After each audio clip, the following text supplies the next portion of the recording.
Hello, future franchise millionaires. Have you felt the desire to own a franchise? But along with that feeling and desire, you have a few thoughts and ideas about franchising that you need to check or verify before you can make the move into franchise ownership. Well, today is the day that we are going to separate fact from fiction. I'm Andrea Bailey Brown, a former teacher turned multi unit franchise owner and a franchise consultant. In this episode, I share with you 6 of the biggest myths about buying a franchise because I know there are a lot of conflicting thoughts and ideas on the internet, and you need a trusted source who can break down these myths for you. I decided to create this episode. I want to support you to help you make an informed decision so you can own your life and own your own business. So let's get this episode started. Over the past few weeks, I have been doing lots of consultations with clients. I continue to do those, and we offer free consultations. We offer a webinar. We have a 5-day challenge coming up in June. And this is what we use to help you decide what is the best franchise for you to start.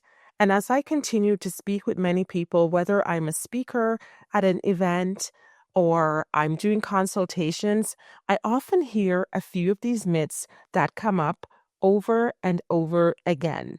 And I feel that it's really important for us to know what the truth and the realities are behind owning a franchise.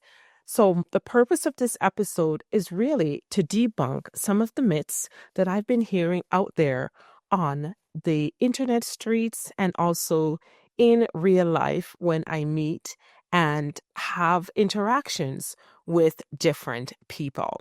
So, let's get started and let's help to bring you some clarity around the world of franchising. So, franchising is often misunderstood with many misconceptions affecting potential franchisees' decisions. So, I want to break down the top myths and the actual facts behind them. The first one is you need extensive business experience to buy a franchise.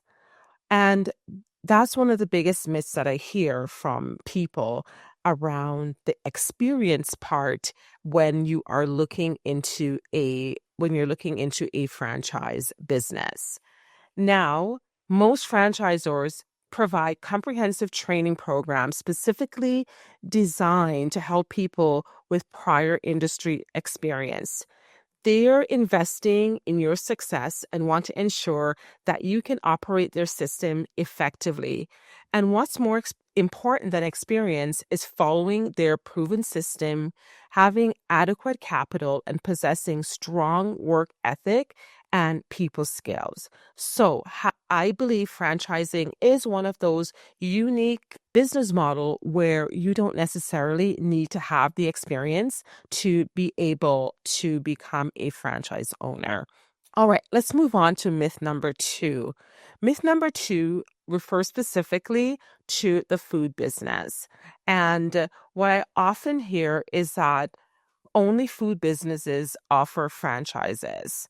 And I do understand a bit where this may come from, but the fact is, it's because food franchises are often the most visible, but franchising spans dozens of industries.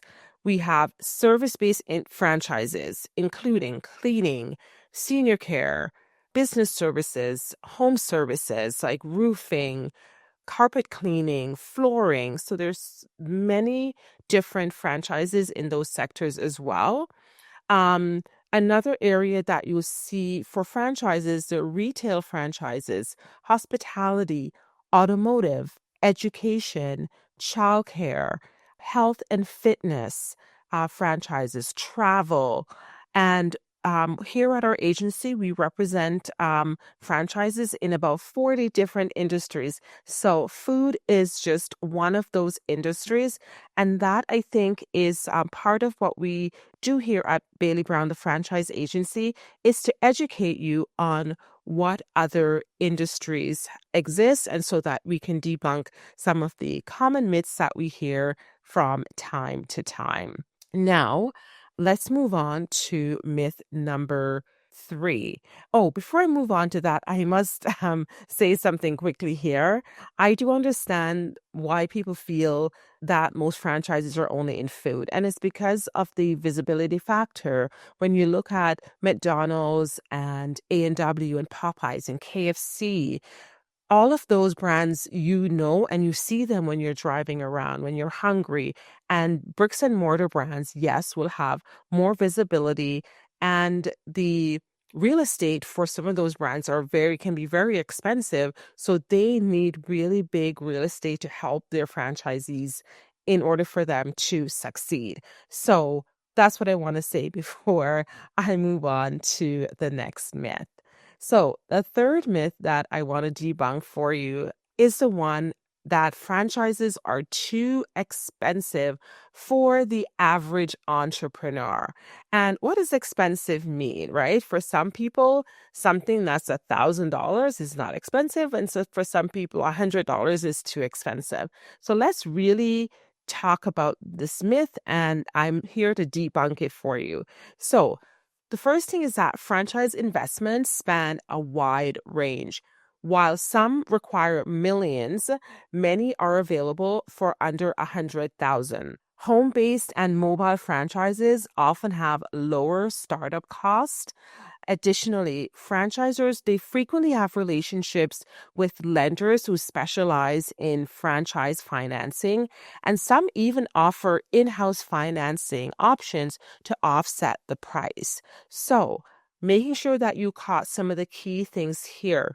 We just spoke about food, and because food franchises are often more expensive to get into, then what has happened is everyone has sort of put all the other franchises in the same bucket and basically given them the same image that every franchise brand is expensive due to the visibility of food brands and the cost of food.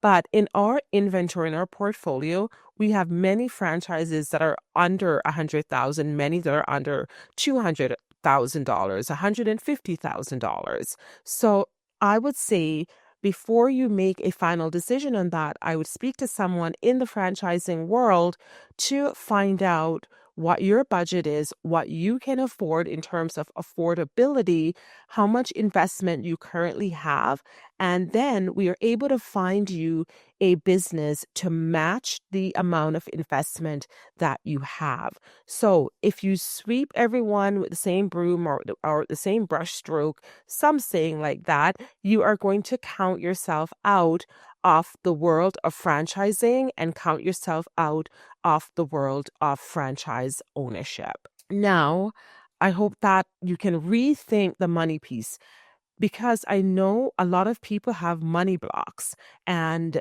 they will count themselves out of things before even having all of the information. They will decide that they can't live in a certain area, they can't drive a certain car, right? They can't eat at certain places, they can't stay at certain hotels, and not really finding out their hotels have specials. Things go on sale, all of that as well.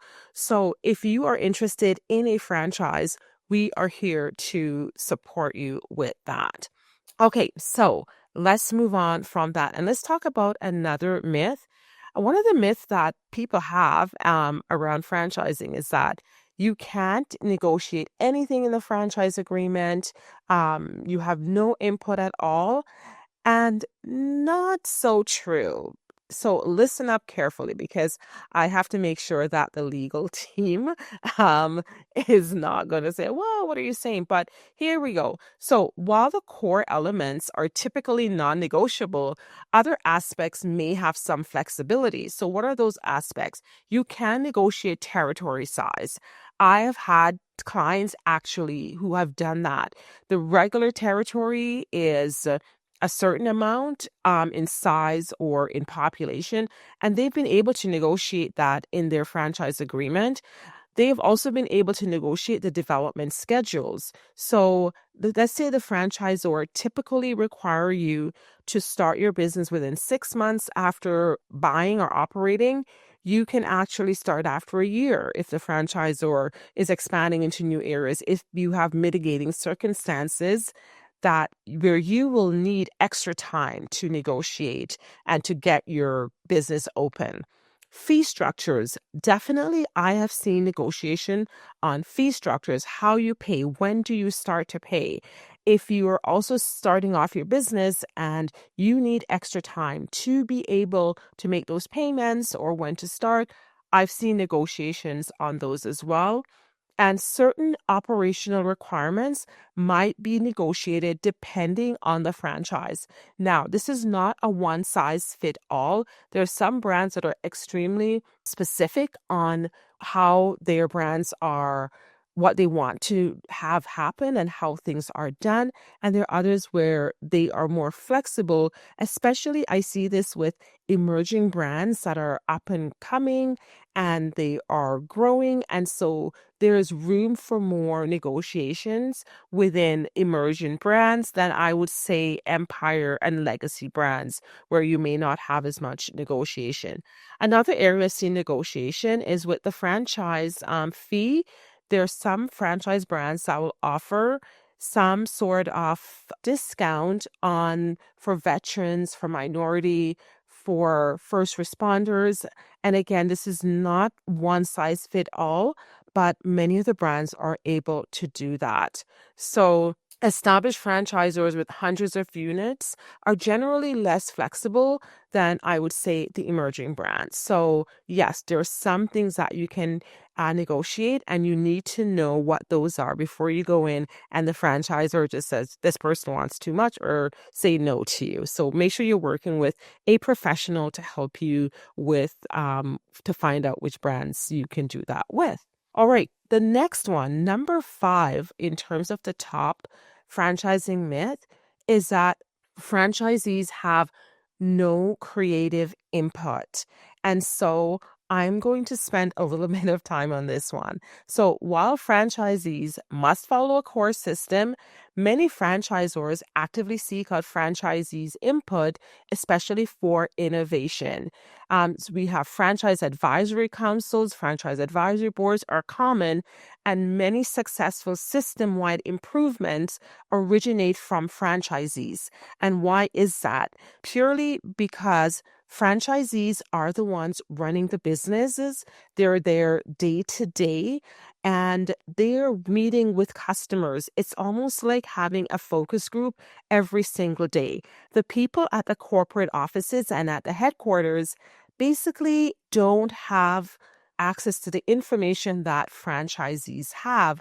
So when they have their meetings and they're looking at the numbers from the head office, they're seeing, hey, this franchisee is doing really well and they're doing twice the sales and what's happening, and they would want to find out. So that's the value of the franchising network as well, because if they see one franchisee who's outperforming others, then your phone will ring to say, hey, what are you doing there that, the franchisee over there is not really doing? So that is part of the reason why franchisors will pay attention to performance, high performance, low performance, but specifically to find out how those high performing franchisees are doing and what are they doing in their system to add to their franchise success. Okay, real talk. If you're listening to the Franchise Millionaire Show, there's a reason. You're not here by accident. You're here because deep down, you know you were meant for more. More freedom, more impact, more income. And maybe, just maybe, franchising is the key that unlocks that next chapter of your life. If that even sparks something in you, then this is your moment. From June 2nd to June 6th, I'm hosting a live 5-day challenge called Become a Franchise Millionaire. And let me tell you, it's not just another fluffy webinar. because we don't do fluff around here. It's raw, real, and 100% designed to get you in motion.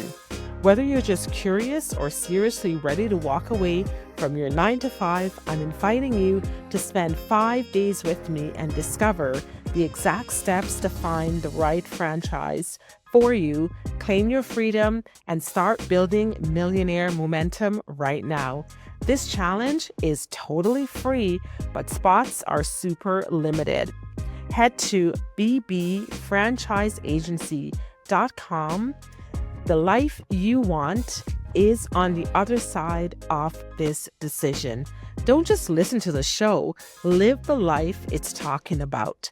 I'll see you on the inside.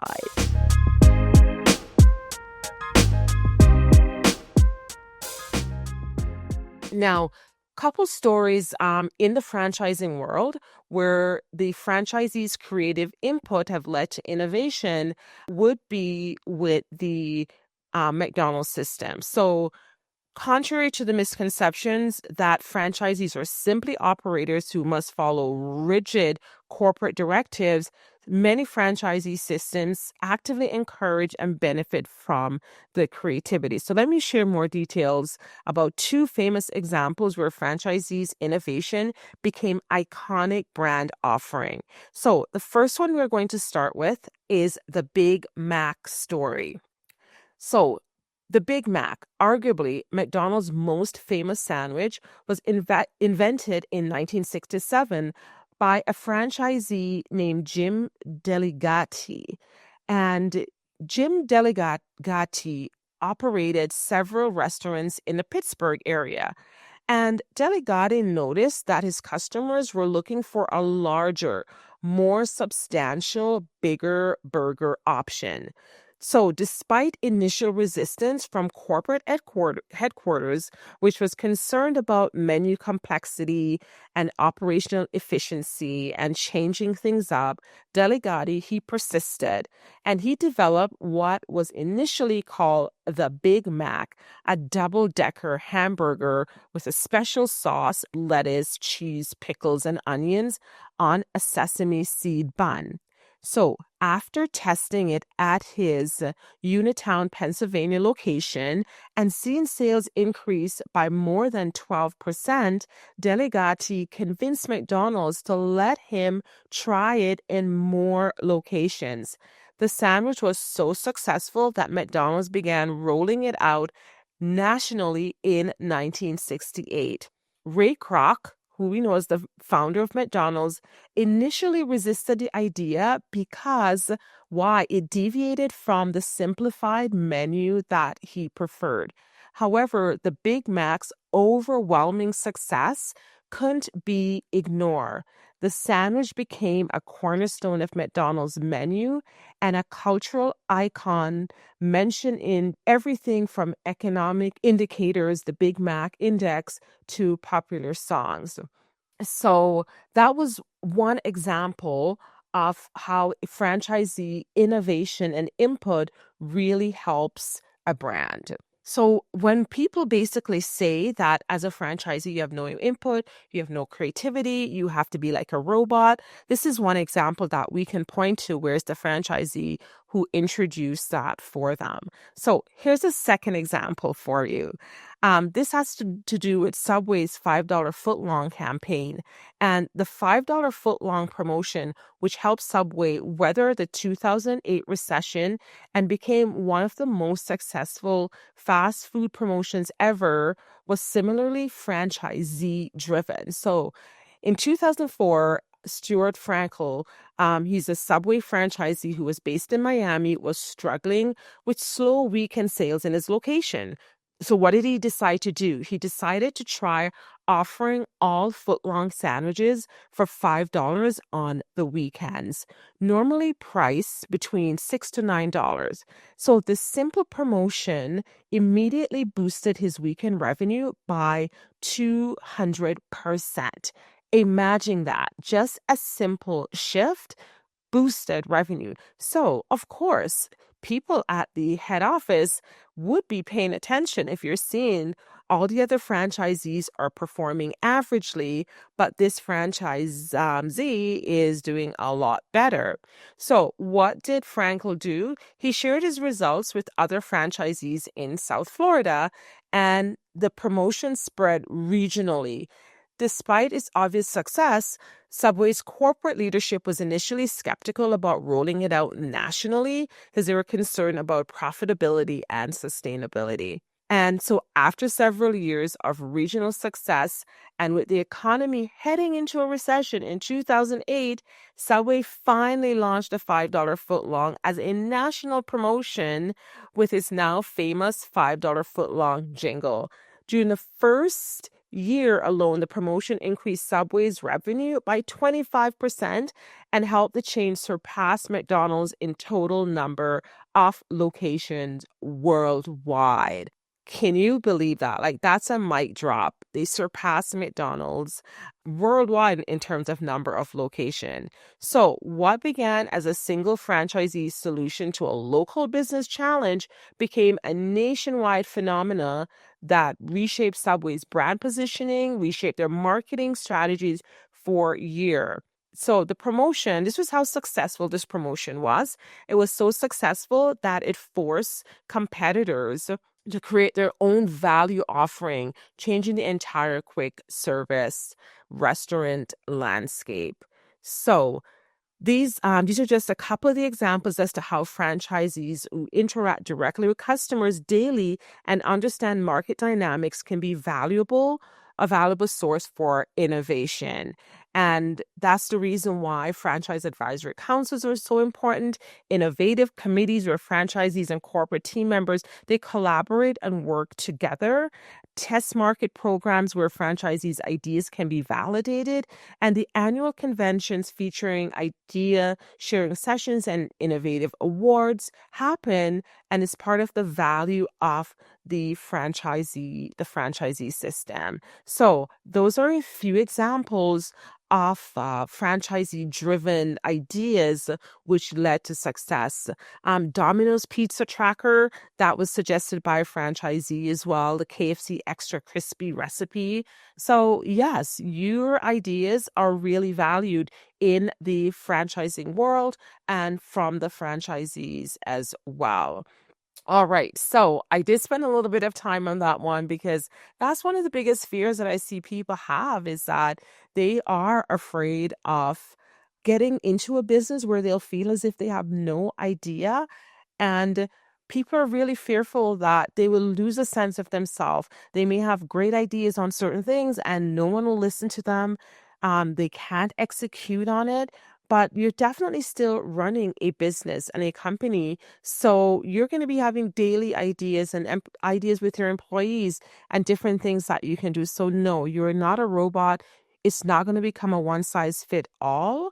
And then that leads me into myth number 6, which is once you buy a franchise, you are on your own. They forget about you. You are left to figure it all out. And that is definitely not so. Most of the franchise brand, all the brands that we work with, they provide ongoing support throughout the lifetime of your agreement. And what does this look like? This typically includes initial training, grand opening support, field visit, continue education, technology platforms, marketing materials, and operational assistance.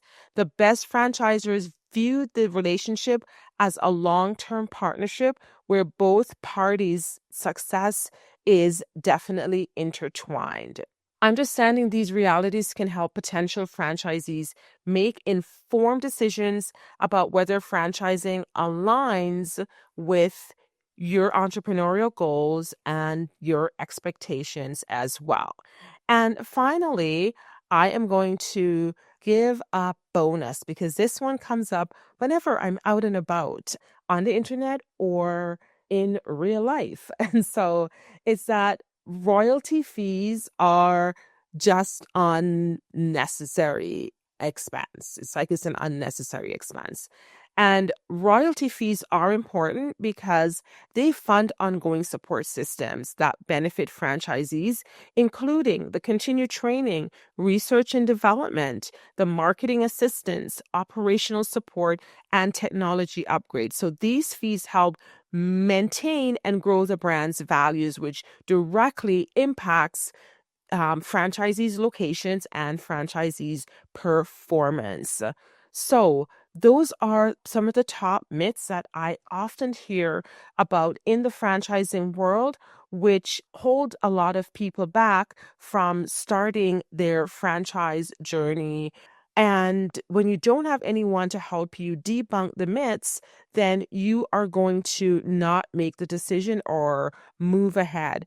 Now, if there was a myth that I did not address, please send us an email at bbfranchiseagency@gmail.com, and we will be happy to answer any questions you have about some of the myths. Now, of all the myths that you heard today, drop us a comment as to which one really gave you some clarity. Also, leave us a 5-star review. We would really love that. If you're continue listening to the Franchise Millionaire Show. We are here to help you become a future franchise millionaire.